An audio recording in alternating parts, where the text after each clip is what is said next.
Thank you very much, everyone, for joining us tonight. This is our sixth session on the Liberating Cinema Film Series 2022.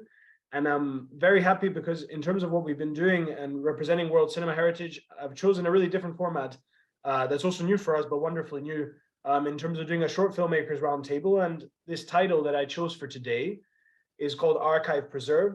And the reason for this really is to talk about how we speak about heritage, how we look at the past, but then even more importantly, how we do that from the present and to the future. So this is why, in terms of looking at short filmmakers, I think this is in a way, when we look at film heritage as a whole, even in the past, short film is often a neglected part of that heritage, and unrightfully so quite often. And in terms of looking to the future of film, I think it is through short films that we can often see really the beauty and the voices that come through. And the kind of six filmmakers I chose for today. One of them, unfortunately, could not be with us, but I'm very glad that we have our five filmmakers here to talk in this roundtable. Is Veranika Bandarovich, Federico de Corato, Maria Rojas Arias, and Andrés Jurardo, and Nina Bačun. So, and they all have wonderful work that I invite you all to discover both now and then after this roundtable. And of course, Thomas Pollock, who unfortunately could not be with us, but I am also invite you to discover his work. I'll explain why I also included his work as part of this roundtable, but I think it's better that we start perhaps immediately. First, it would be nice to talk about all of your films, and I think in a way I wanted to structure tonight a bit chronologically, so to look at what you're talking about. And this is why I wanted to start with Federico, whose film A Companion for Amateur Cinematographers Volume 1, which is really a wonderful work. And you talk about fascism, but you don't really talk about fascism. You talk about cinema. And you're very interesting as to what you do. I read your synopsis, or I saw what your film is about, then I watched it, and it was two different experiences. So perhaps if we start in this way, in a way from the beginning of the 20th century and rediscovering film, but also rediscovering this way of what you said, amateur film, and a guide as to how to rediscover it and how to look at film. Tell us just a little bit about your work, Federico, why you did this film and how you approached it, really, because you use images in a fascinating way. Okay, I was saying this also in the Q&A we had a couple of days ago. The way I started the project,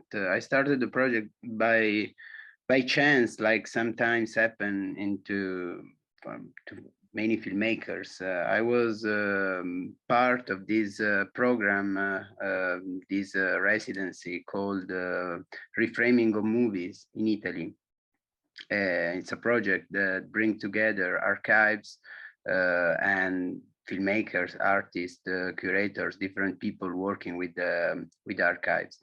And I had the chance to watch there the materials of the Augusto Gandini collection, this man who filmed this 9.5 millimeters film between 1927 and 1942.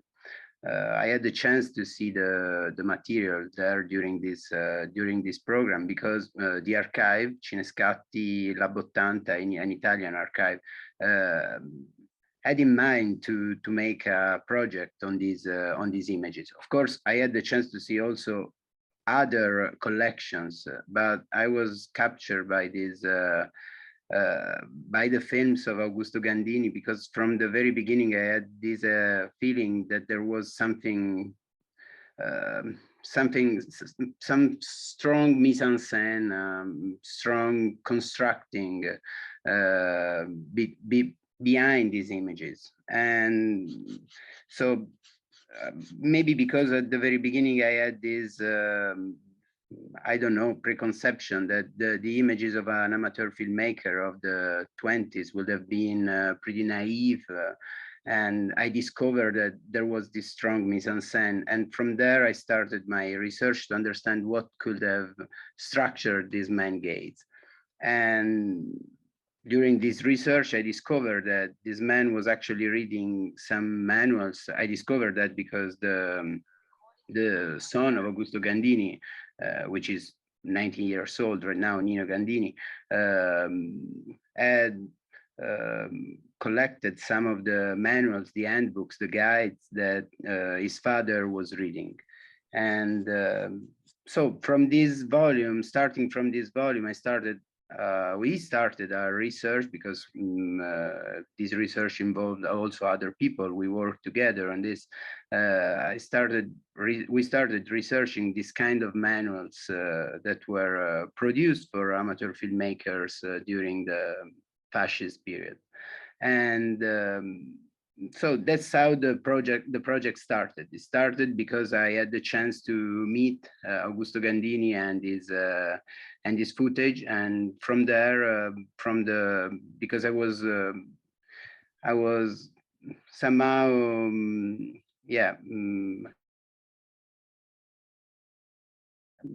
I was captured by the way of filming of this man, and I wanted to understand what was behind these images, and that was the starting point. Thank you, Federico, very much.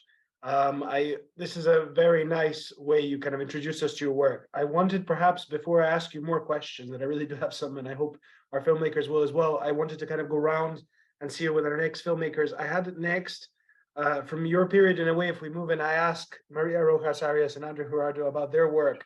Your two films that I selected here, and they're really wonderful works, Open Mountain and The Rebirth of Carrare. In a way, you look at this, Maria, you look at an Open Mountain, at this uprising, the Bolshevik, this Bolshevik in a way uprising in Colombia that happened in one day, and this revolution that still continues today for this community. And it's again a fascinating work in terms of what it presents from the archive. It's in a way also a dreamlike landscape. And this is where Andrés also connects very nicely, where you use film again, quite interestingly, to look at and document this peasants collective. So again, you bring out memory, you bring out history in a very beautiful way. And then now, because we spoke about Italy, of course, European society this time, now we move to Colombia and South America. And it's a very interesting kind of what you're doing. And also introducing people, I mean, to Colombian heritage, because I think sometimes I think people ought to know more often, even about Colombian cinema itself. So perhaps you can tell us first, Maria and Andrés, about your work, about what you intended to do, how you did it. Yeah. So, well, it's very important for us meet together in a space talk about the archive. For example, in the case of Abrir Monte, Open Mountain, the history doesn't exist in terms of materials. The archive, it's disappeared for a reason, statal reasons. And for me, like the memory, I found the memory about this history in the place and in the oral memory also. And I work with archive terms, but I don't use, for example, documents or official documents, because in the official memory, this history disappeared. I mean, like that was a challenge between the rebirth of Carrare, El Renacer del Carrare, and Abrir Monte. We were thinking about the different process, because one is part of a rejected archive, like this diaporama script that I refilmed and that we found in a process of trying to find like memories of the conflict, of the armed conflict in Colombia. And so we found that script with the help of the childs of these persons that after making this script, they disappeared before they had these killings, and they keep that script like out from the sight of the people who was involved, because they were afraid of being like framed as socialists, communists, and so on. So the script was like 30 years like hidden. In the case of Open Mountain, there's few images. I think there's like 2 or 3 images that still from that time of the of 1926, 27, because it doesn't like to the official history of Colombia, doesn't like to hear about this type of revolution, right? Like normally they think the revolution has to be made by development and, you know, the normal discourse we have here in Latin America. So what we are dealing with normally when we speak about archive is not only that we do not speak about archive only as image or material evidence, but also as Maria can say that, like what means to us archive is dealing with archive.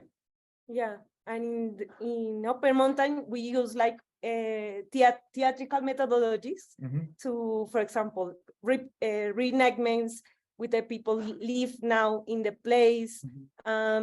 Yeah, record the sound and mini performance with the with people in the vereda, in the town, yeah. And that means we've been discovering that archive is more, the notion of archive is more than relating to a specific image, is obviously related to memory, but also related to power, like who has the power. So archive is power for us. Yeah. Thank you so much. I really like what you said also about this rejected archive. So I'll come back to this. I really want to touch upon this more. I wanted just to thank also Thomas Pollock, who agreed to be here. His work I also find interesting, and I invite you to discover. He did a very interesting range of films, including some war films. So how kind of this idea of memory and archive is kind of also comes into his work is very interesting.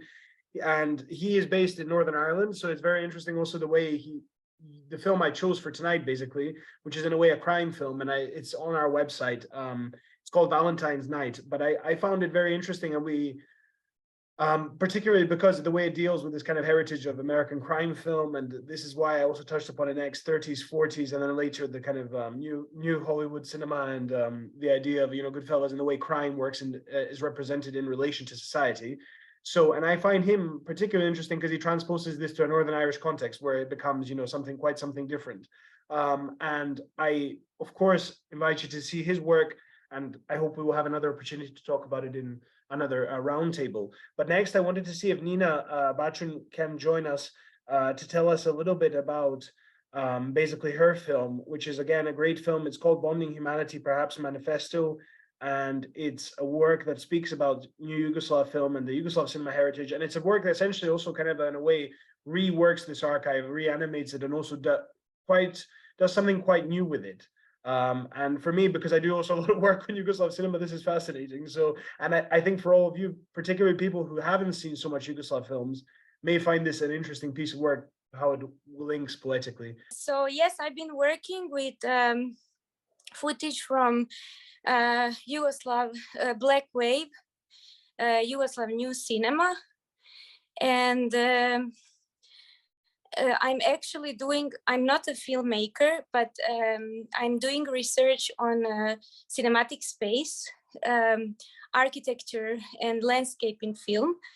And at some point, I've been concentrated on this like heritage from Yugoslavia, because it's been like very specific.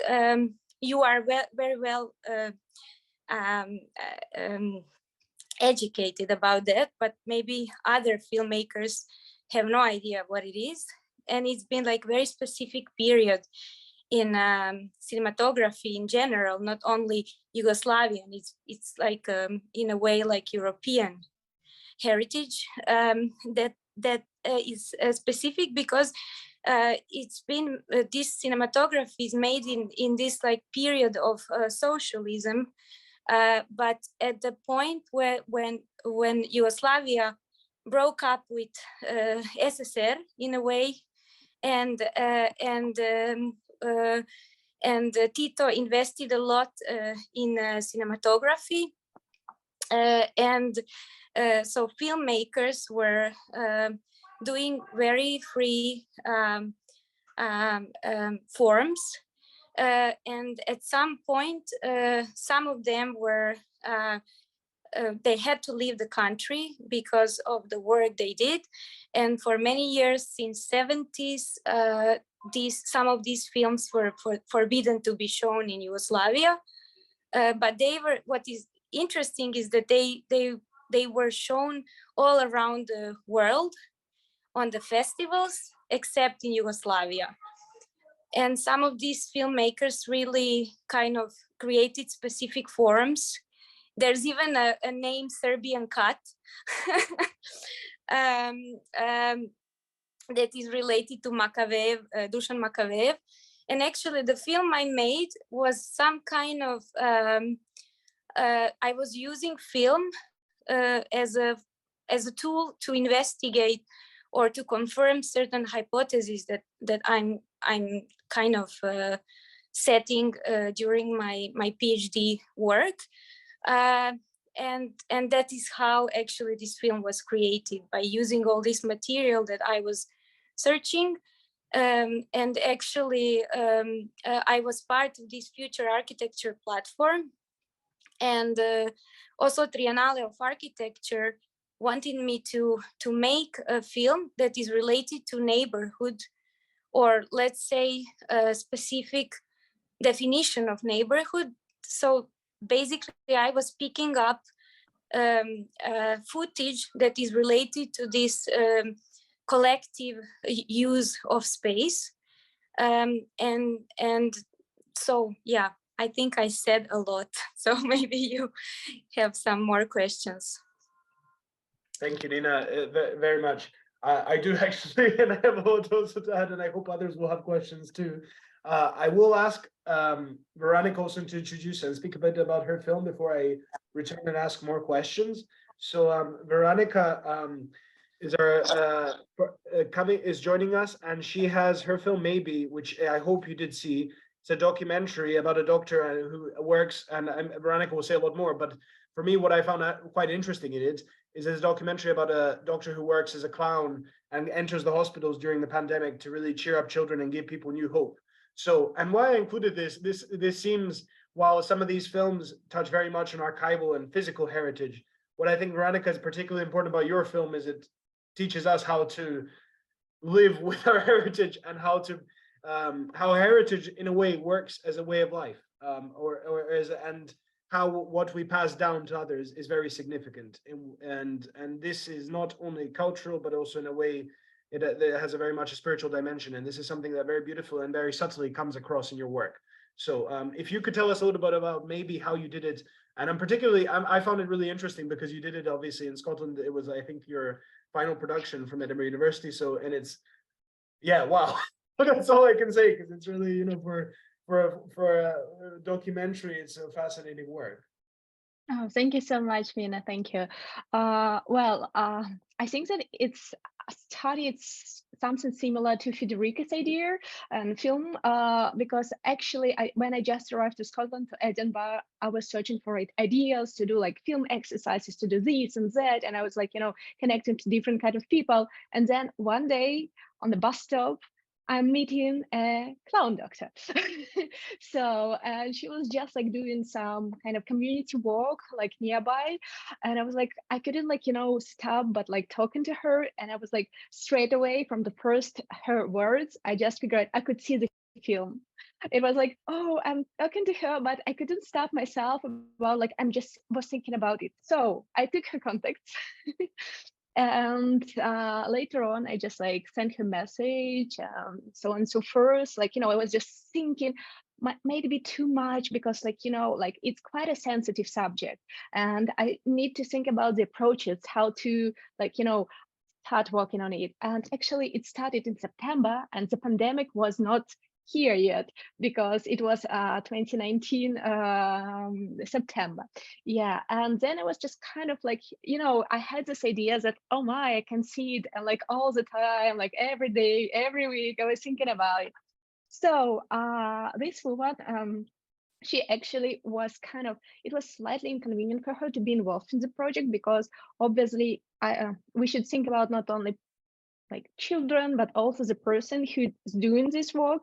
And actually, while I was filming, because at the beginning I prepared to film at the hospital, and I was like, you know, how to be there, how to be with children, and I was like practicing, like I was like standing there, like checking on it, like how should, like, you know, you're investigating, because they're there for children, and I'm here, and I shouldn't like, you know, somehow be there, somehow be visible, because there's like children and a clown doctor, like in a strong connection, because they're working with them and they're just like, it's very, very significant work that they're doing, because so they enter, they see a child who sometimes actually the pain is so severe, or like, like different kind of things are happening with this young person.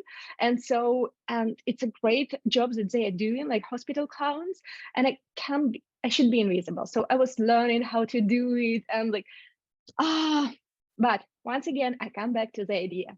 So I write a message to the Hearts and Minds organization. They're wonderful. So I got a meeting with their artistic director, and well, I was thinking to discuss with her, like, who these people, like check on other clown doctors. I was checking their website, but since the moment we met with this beautiful woman, I just realized that it should be her. I could see her in the film.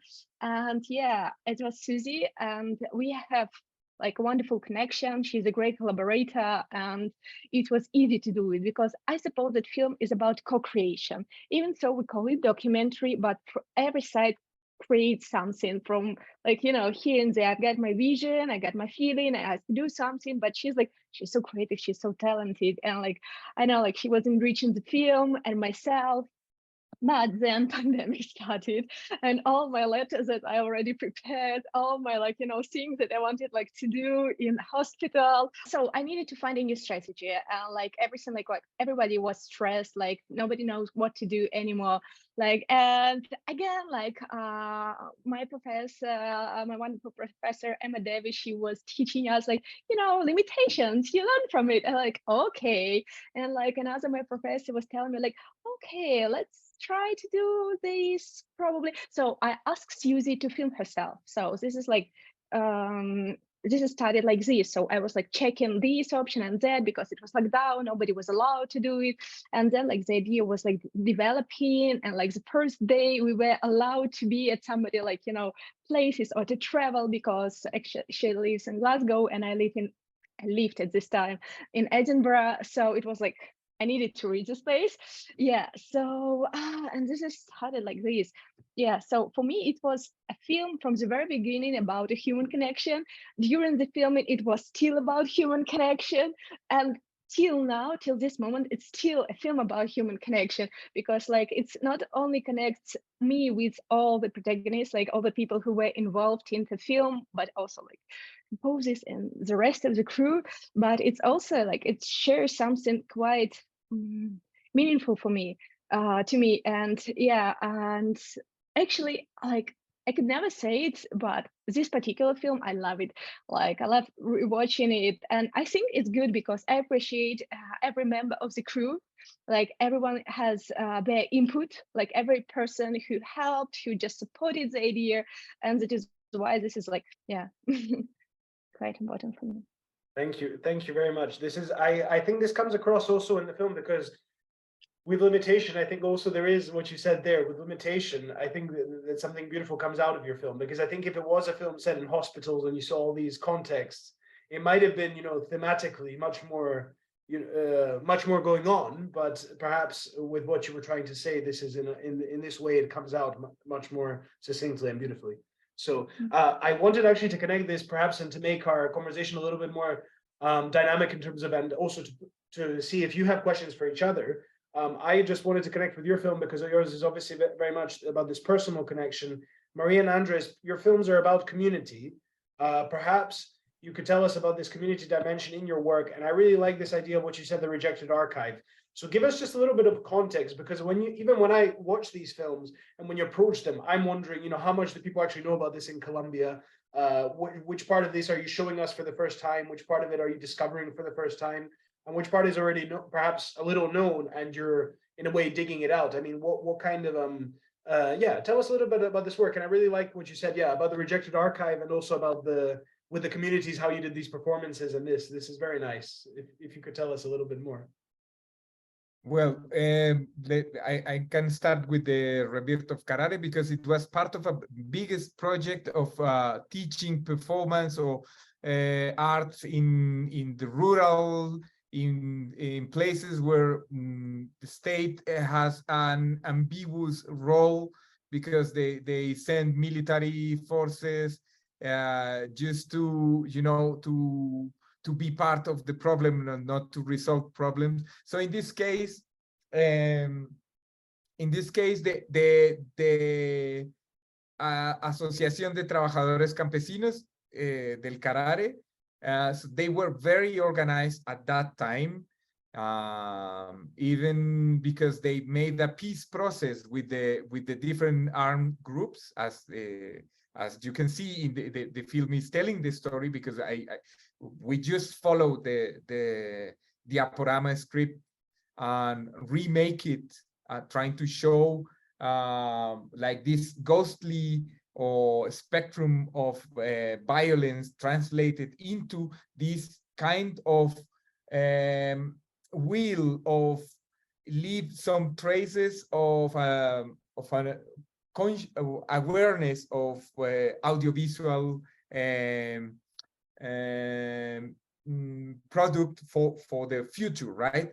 Sorry, because of our English is kind of a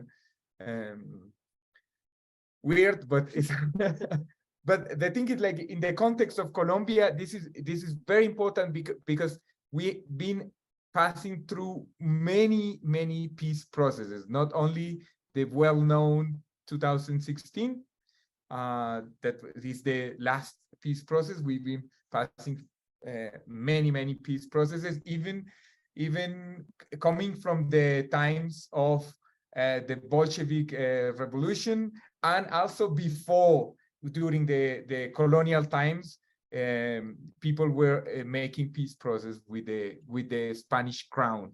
So this is part of a really complicated way to understand history in a colonial space, right? As Colombia, and even how Colombia itself has some specific kind of pseudo colonies inside, like any country, I guess. Or this is kind of our experience. So the archive is the way of producing images and memory for the people. So in the context of Carare, it was the film is quite clear, but specifically these archives they were producing, you know, for them to have a kind of a special power over their territory, over their own history, was rejected by the Centro Nacional de Memoria Histórica, the Center of National Historical Memory, that was part of the agreement with the peace agreement that to construct that center. They rejected it probably because it was showing that the community has somehow an autonomy in creating their own way to show their story, right? So this is one of the points that was so interesting, and that connects also with the work we did, and Maria did with Open Mountain, because the case of the Bolsheviks was kind of obliterated from the official history, you know. So, but the people remember that they were part of this one-day revolution, and this is a place where many other rebellions still ongoing, right? Because we still not have a complete democracy, and so on and so forth. So the beautiful thing is, like, the images that Maria created relate a lot with the oral memory of the people who collaborated, and is also a it has a biographical thing, because the family of Maria is from Líbano, Tolima, where that event happened. So so it was kind of talking with ghosts that came from that time, from deep inside of the mountains, you know, from deep inside of the heart of the mountains. These voices are coming, as in the film, it says, like, these voices are still there, right? And the voice is part of, Maria had to work with her family, because the family is were engaged with some of those rebels that. But the amazing thing is, there's also a critique with this marginal history, because normally the ones who tell the story, even the story not told by the officiality, are men.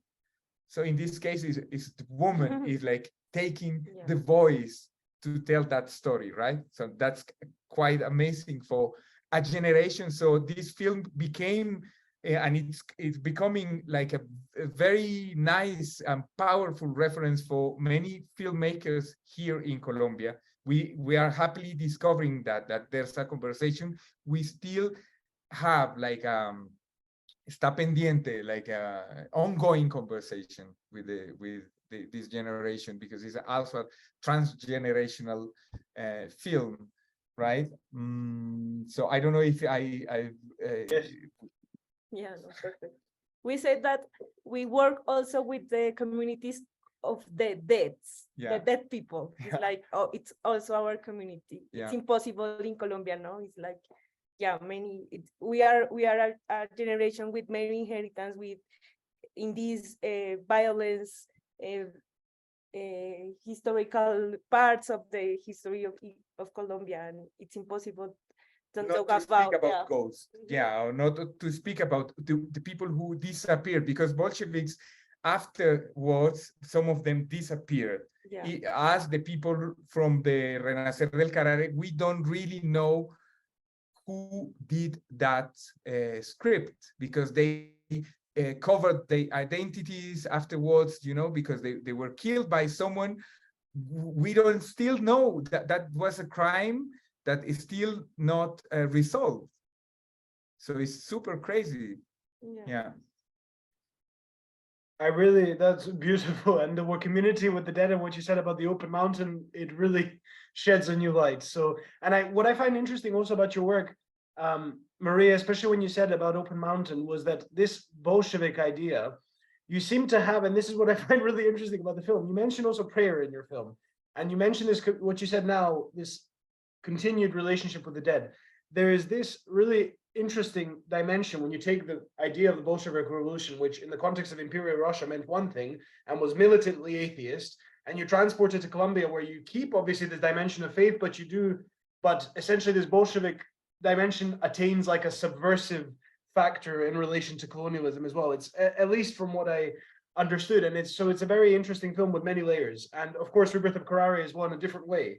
And I think, but perhaps this is a nice point when you touched upon these different regimes in power. Federico, your film is a very quiet film. So when I was expecting to see it, I was thinking, okay, you're going to do something here with the archive, but it beats expectations because of how quietly it reels you in. So just tell us a little bit more about your images, how you work with images, because I say that because you also have very much images present throughout, and then these beautiful shots of families.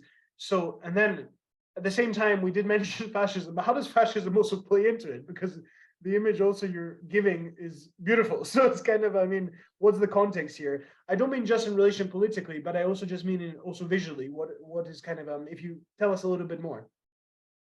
Well, we were working on the material of this collection of this filmmaker, and we decided to respect the chronological order of the shooting.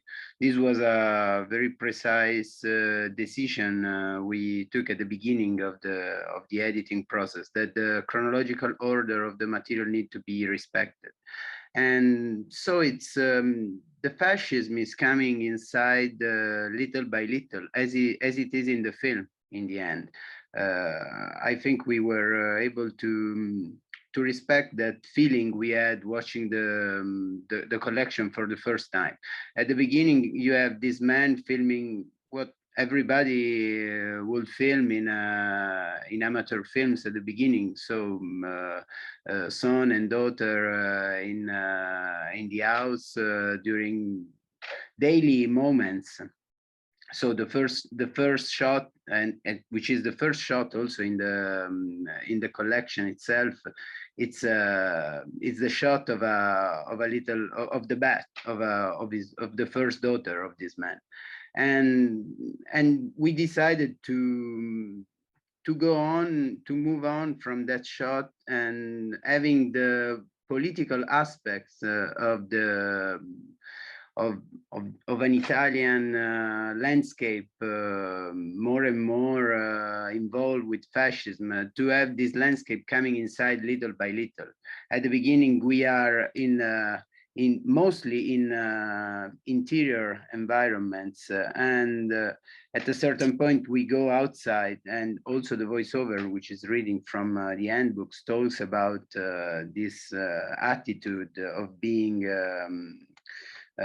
like a despot while filming. So even the voice, in the game between the voice and the images, we start to give some little advices to the audience, to the spectators. And but we wanted to preserve the feeling that the fascism is coming inside the film in a very specific moment. And I don't want to say that much because it's because need to be watched, but in the end, the first part of the film is preparing you, even unconsciously, to that specific turning point.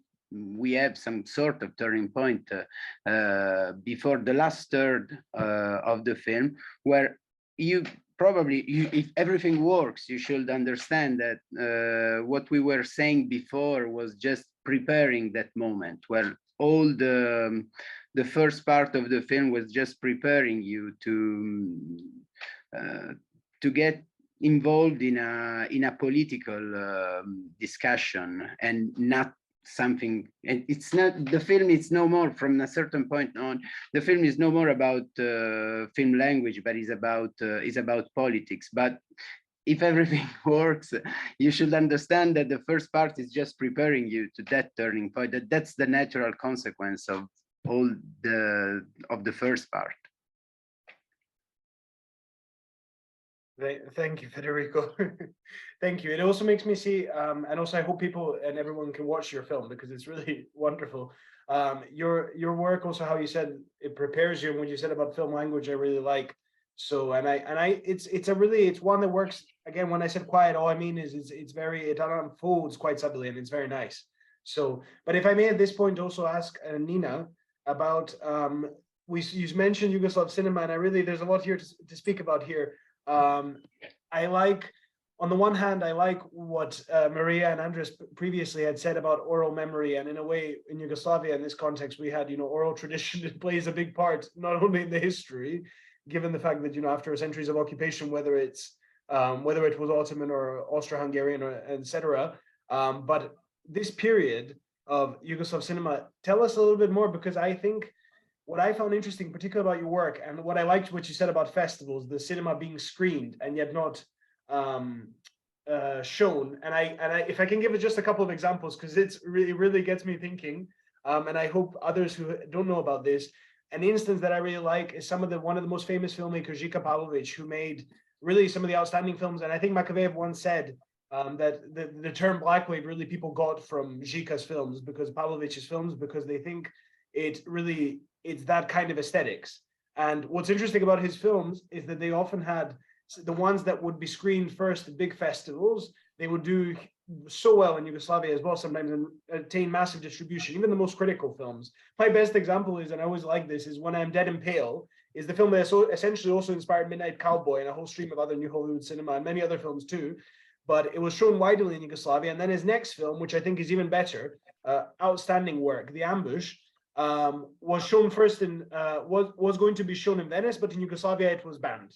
So there was this process in which, if the film made it to the festival first, it would be shown in Yugoslavia. If not, it would be bunkered. And I really like this idea of bunkering. What happened? Well, not like the idea, but like talking about it, because bunkering was an interesting way, because you said it was banned, put off, but it wasn't really officially banned. It's kind of like films were made unavailable. And it's an interesting to compare it to nowadays as well. So it was never officially banned, but yet it was not available. And again, another example, and that's the final, and I'll stop speaking because Nina needs to. Zilnik's films, early works, which won at Berlin. I recall Zilnik when I was in London, he was speaking about this. He said how the film in the span of a couple of months had like one of the most biggest audience viewerships kind of in Yugoslavia, and in Belgrade it was viewed by hundreds of thousands of people. And then Tito, when as soon as they could shut it down, it was put off. So it's just very interesting how these films, how they circulated. So perhaps Nina, you tell us a little bit more, but also about your own work in terms of why you find it interesting to work with this heritage. I did read, you mentioned something about Tito's pioneers and this idea, but also in terms of what this heritage does is quite subversive. If we unpack that a little more. Mhm. Okay, so I gave a little bit of context earlier. So it's a period of 60s and 70s. Your camera again. Actually, sorry. We are speaking about this period of 60s, beginning of 70s. In that point, and why it's interesting for me to go back to that period is, of course, after the war, all these countries that were part of Yugoslavia, there was this big deal, whose heritage is this now? So basically being a part of Croatia and being these last generations of Tito's pioneers that I will always mention, is that I was kind of raised in this like myth of Yugoslavia being dead, something that is like amazing and something that is history and past and etc. But then I discovered all this like black wave cinema that was basically speaking about all these serious problems that countries had, and suddenly your picture is changing, and you are starting to think about what is the truth. Is there one truth, or there are many truths related to how we were raised? Was very interesting to dig and to discover, and also the fact that you said it was very specific moment, because while all those films were getting even awards on the festivals outside of Yugoslavia, at the same time they were forbidden. And even nowadays, when I speak with people in Yugoslavia, many of people are not aware of this period, and many of people never saw many of these movies, which is basically very sad, because it's really good quality work. It's very innovative. It's very specific. It's very political. It's very like speaking about margins of societies. That was because the myth of Yugoslavia was basically that it's like Tito, I guess, as any other president, wants to show his country as great, as everything was perfect, but then you see this. But what was interesting is that those filmmakers were not against socialism; they were just against these things that were not working well.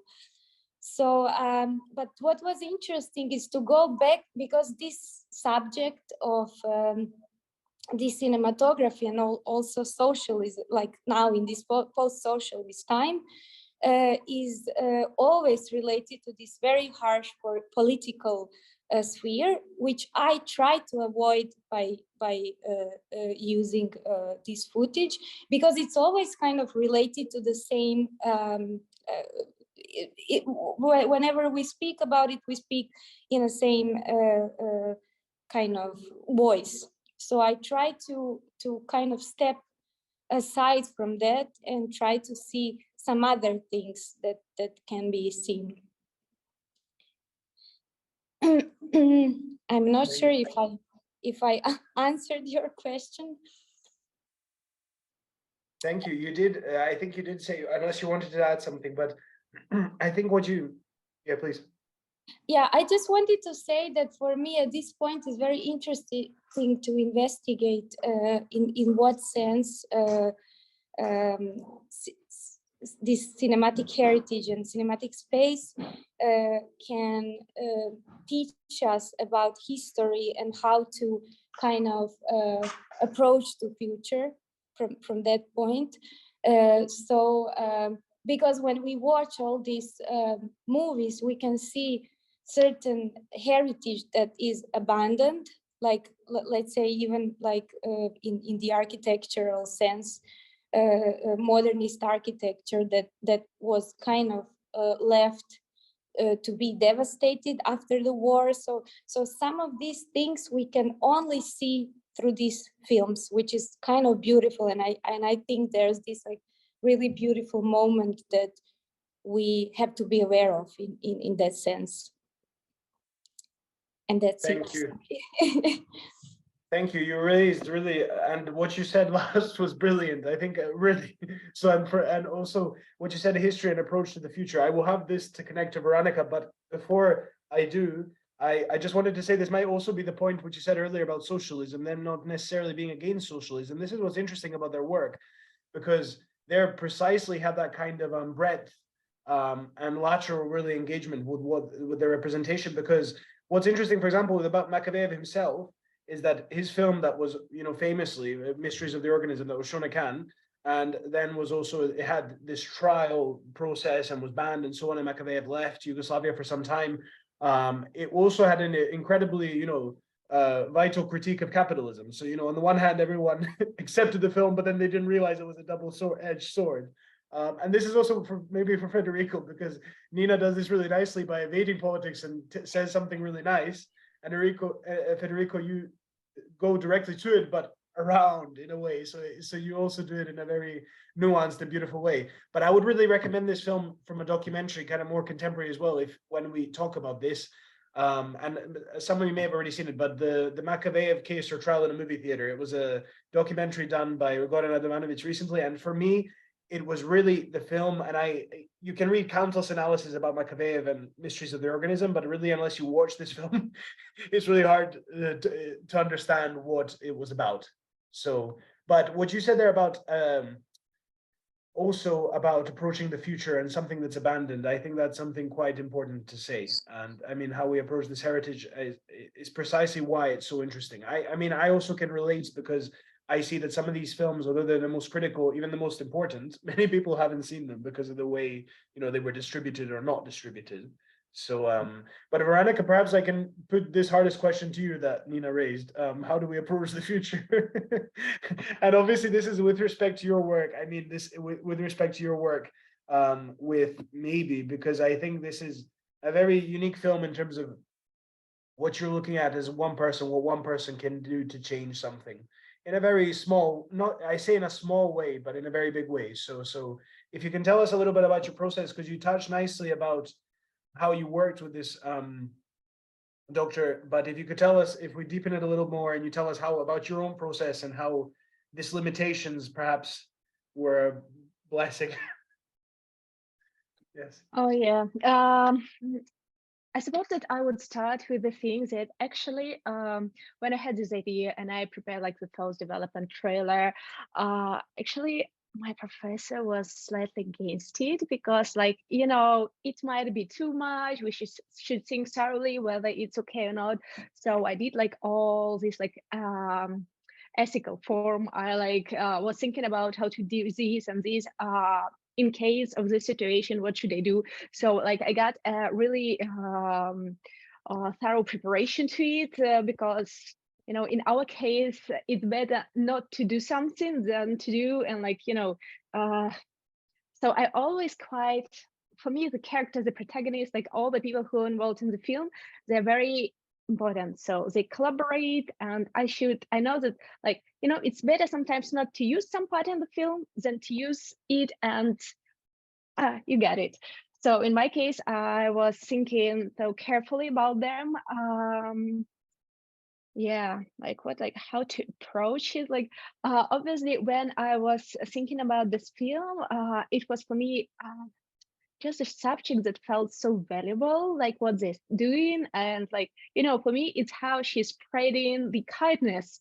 Yeah, how she's like kind of like all of them, all the hospital clowns, like clown doctors, because like they do some magic. And for me, it was a way of transforming it, like transferring it to other people, like, you know, because like a small act or a big act, like it's, yeah, it's somehow will influence another person. And for me, like, I'm also like about this, I'm into this idea of interconnectedness. And for me, it was so valuable because, like, you know, you do just, yeah, as you say, like just like a small thing, sometimes other people that can see it, but how powerfully it can change something, how strong it is, because the person, a child, yeah, they totally like their life can be different after it, because it's also about, like, you know, but speaking about like it in more like with the help of film language, how I approach it. So like I was searching for the images like metaphorical or something like that would, you know, correspond the idea, but also would be quite, you know, sensitive in a way, but also like the way I remember like how she was preparing like for the performance and how she was like, you know, changing her clothes and everything. And it was like very gently. I would say that it's like all about like, you know, when you've got this kind of push of interconnectedness, other person can actually like be like pushed away, because it's a bit strange. And the same approach I suppose was in my film. So it was like a gentle communication and filming, and yeah, but feeling this idea, because it's also about like feeling like, yeah, this shot, it should be, for example, the first shot of the film, like the opening shot of the film scene, like like during the pandemic, I just like, you know, I was passing by, there was like the fence with kind of something like different kind of stuff, and I was like, oh wow, I love it. But then I was looking at it from a different perspective, like, you know, like as all metaphorical images, like I was like, oh my. So like in a few days I came back there like with a camera and I was preparing, I was so into love with these. And also this kind of a scene of swimming. I mean, like I was so struggling about it because I felt it should be in the film, but not all people can understand why it's there. Just like, but it's because like we kind of like, you know, it's about how sometimes we are going into the situation. What you said is great, because this approach, and thank you for saying how you did it through film language. What you reveal really in your film, I think, at least from what I understood, is this approaching people with love and the smallest act of compassion, really, even in the most difficult times. And this is what really rings through in your film, is the greatest. And particularly for people, you know, and in health contexts and in the most difficult of circumstances, this smallest act is the most important.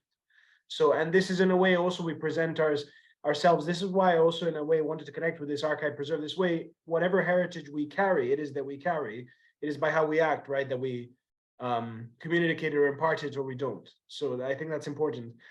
Perhaps to this part, because I'm aware of time, perhaps it would be nice to open up and see if you have questions for each other. I have maybe a final question for all of you, but it would be nice if you have maybe questions for each other about each other's films, about each other's work, or perhaps some of the subjects we've discussed, what you find interesting. I would have asked something to Maria and Andrés about their films, but they actually disappear from. No, but I was curious also about Nina's work, because I'm actually teaching film editing, and my final project is always a video essay about film. So I'm very curious. I like the form of the video essay on film. I wanted to know how she worked, if the images came first or the text before, if she wrote the text and looked for the images connected to that text. I mean, I hope it's the question is clear. Yes, Federico, I'm here. Thank you for the question. I'm really sorry, I still haven't seen the movies. I'm gonna try to do it tonight. But while you were speaking about the camera, Nina. Sorry. It's very surreal. Sorry. While you were speaking about your movie, I was thinking how I was using one of these movies from Croatia that was also about fascism. And it was so beautiful how this director combined images of fascism with beautiful flowers. And actually all the flowers from my movie, all these colorful images are from that movie about fascism, which was very beautiful. I found that super surreal how he kind of approached the subject. But to answer your question, yeah, I think it's very interesting question, because many times people ask me that question about the film. Actually, I would say that the text and the image were parallelly. There was no text before the image or the other way as well, because as I said, I'm writing a PhD about this subject, and actually, while I'm reading the literature, then I'm sometimes, like using certain words that, because like when I was making a film, I didn't want to use word architecture, but I wanted to use all the words that I connect and relate to architecture in a way that is not specifically architecture, is more about how we define architecture by actions that are happening inside or around the architecture. So basically, while doing that, I'm having this like notebook that I have always with me. And then when I started to choose images, so it was all parallel. And sometimes I wanted that images relate and be very illustrative, but at certain points I wanted them to be completely like that they are not necessarily related. So it was all done by proposed like that. I hope I answered. I don't know if I can ask another question, or if you no, if you want, I can ask later, because I don't want to.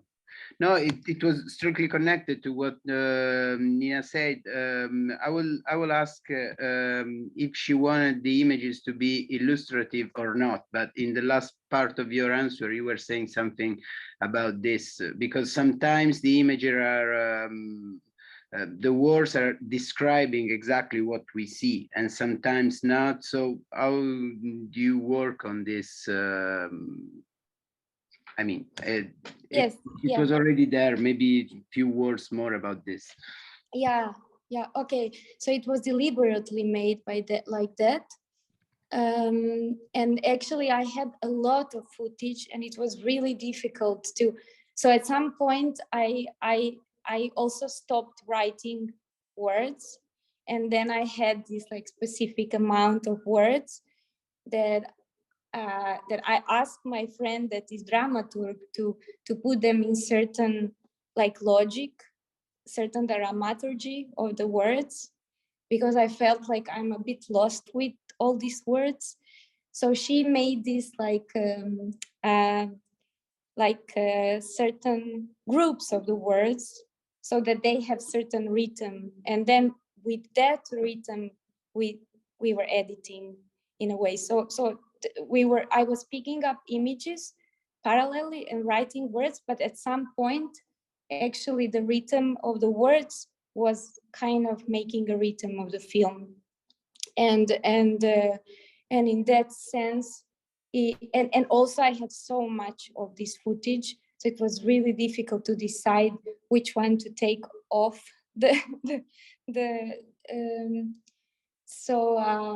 yeah, it was very difficult. Many decisions were very difficult to make, as you probably know, by editing or making a movie. It's really so many decisions about sound without sound. At a certain point I was questioning, should it be a voiceover or just text, or do it needs text when it's, like many decisions that I'm not even sure at this point that they were right or wrong, so it's just like experimenting with things. Thank you. I went through the same choices, writing or reading, the amount of text. Yeah. Silence or music. Yeah, like Yeah. all these decisions. Yes. I'm very looking forward to see your film. Thank you so much. I thank you, Federico, for the really great questions and your wonderful answer, Nina. Do you have questions, perhaps Veranika or Nina, for each other, Federico? To put you. Nina needs to see the film, and Yes, Veranika, yeah. Veranika saw it, right? Yeah, sure. Yeah, that's a wonderful film. Very strong, yeah, beautiful editing, and like a bit of sense of humor. I could feel it at the beginning. Yeah, lovely, lovely. And I would like to say, like Nina, that you were like actually, you said that you were not thinking whether it's gonna work or not, but in the end, everything works out brilliantly. Like all the images, editing, and like yeah, the same goes to Federica because like your films are marvelous. Yeah, well done. Thank you so much. Thank you. Actually, I have a question for all of you. Once I see the movies, I will probably write you back. And since I'm kind of relating at some point in my writing about heritage and using footage as a heritage, I might contact you and maybe even use some of the footage for my research, like quoting you or stuff like that. So if you give me yes, I will contact you. Yeah, sure. Sure. Okay. Of course, I'm really glad that this is why I also thought it would be so nice to connect and see if, in a way, what work perhaps you could connect in future. So this is a wonderful way to speak. Yes, absolutely. I think so. That's great. I have perhaps, if I may, as a closing question, what is your next step in a way? Do you plan to do further film? What kind of further films do you plan to do? And perhaps will you do features? Because this was a shorts filmmakers roundtable, but me personally, I'm very interested to see the kind of films you'll do also in a feature form and in other forms. So just to hear a little bit about this, and perhaps we can think about closing tonight. Well, actually, I already started to work on a new film. The title is In the Body. So it's about, well, like, let me just use my prepared material. Like I just submitted for grant, for development grant. So I just prepared the material. Well, yeah, sorry. I was working so much on it, so I'm just slightly.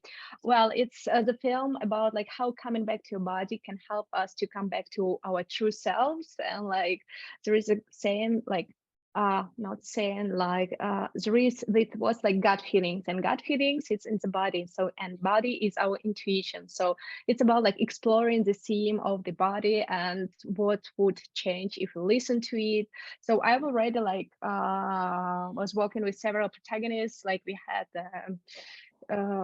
meeting with them, and it's about the way all of them are different. So which what pushes them to make some changes. So I mean it's still into this development stage and exploring it. Yeah. Well, actually the idea started in March. So it was I'm working on it for quite a long time, I would say. But only recently I realized that it should be a feature film, because there are so many different kind of layers, and in order to to go deeper there, I suppose I would need some time. Yeah, at least as for now, because everything can be changed, but as for now, this is the idea. Yeah. Thank you, Veronica. Well, I very much look forward to it. Thank you. What about you, Federico? Well, yeah, I will start working. I started working on something new, and probably, hopefully, it will be a feature film. I've been doing short films for a long time right now. What is interesting for me right now is that my previous works were actually fiction film, even though they were still part of some kind of a reflection on the research on the amateur images, but they were made in with a completely different approach, because they were fiction film shot with technologies, devices coming from the past, for example, i8 or mini DV cameras, some kind of internal point of view in the story, always contrasting with the external view. There was always some form of a language constructed in each one of these films, to always made to analyze the amateur image itself. And so this was the first time I made a film that was completely based on archives, something that we can call maybe a documentary.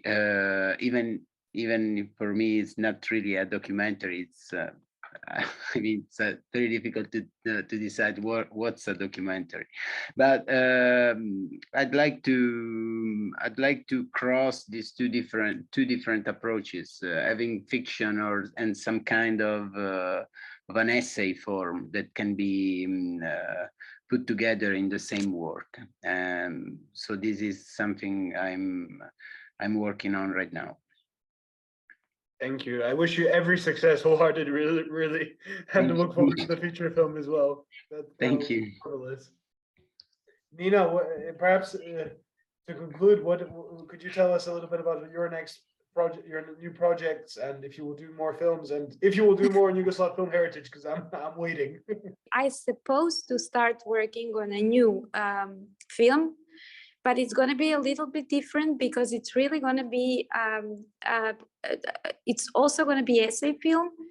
I already have a text for it, but I'm not exactly sure if I'm only going to use a footage from a new Yugoslav film, or I'm going to now use more variety of material. So I didn't bring yet this decision, but the new film is on its way. Definitely, I'm gonna start to work on it very soon.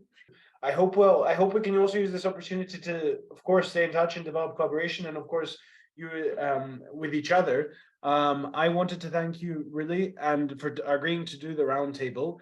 And I think we had a really wonderful conversation and discussion. And so I hope I have to thank, of course, for this whole program, our sponsors, who is Consortium for the Humanities in the Arts Southeast England, Chase, HRC UK, and also the organizational support of Goldsmiths University of London.